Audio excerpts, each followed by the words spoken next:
ቤተሰብዬ የሰዓት ዜናችን ጀምረዋል። ላይክ ሼር ሰብስክራይብ በማድረግ ቤተሰብ የሆኑ ሄርሜላ ከረሜላ እንግዲህ መልእክት አስተላልፋለች ማለት ነው።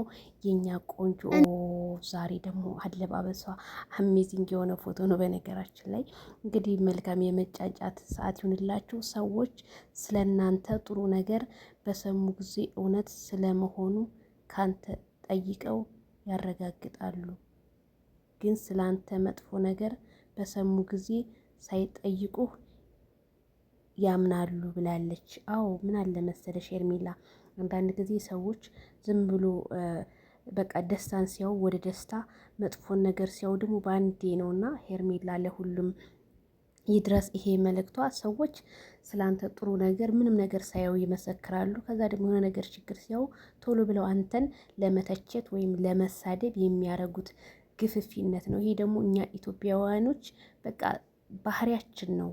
ከማንም አይገጥም ባህሪያችን። በነገራችን ላይ ቶሎ ግልብጥ ነው የምንለው። ስለዚህ ሄርሜላ ከረሜላ ስለ ሰው ቀድጄ ልልበሰው የሚባል ታሪክ አለ። አንቺ ብቻ ወደፊት። ይሄ መልእክቷ ግን ምንን ያመለክታል?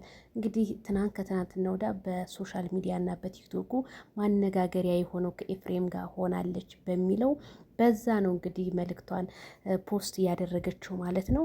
አዎ ሆነሽ አይተናል፣ ግን ቶሎ ብለን አንፍረድ፣ እንረጋጋ ብያለሁ። ስለዚህ የፈለገው ሰው ቢያወራ የፈለገው ሰው ቢተችሽ አንቺ ወደፊት እንጂ ወደ ኋላ እንዳትይ። ምክንያቱም ስራሽና ስራሽ ብቻ የኛ ሰው እንደሆነ እግሬ ተንጠለጠለ ከፍ አድርጊኝ ማለቱ ስለማይቀር ሄርሜላ ከረሜላ ጠፋች ምናምን ለምትሉት እንግዲህ ዛሬ የሆነ ነገር አለ ማለት ነው።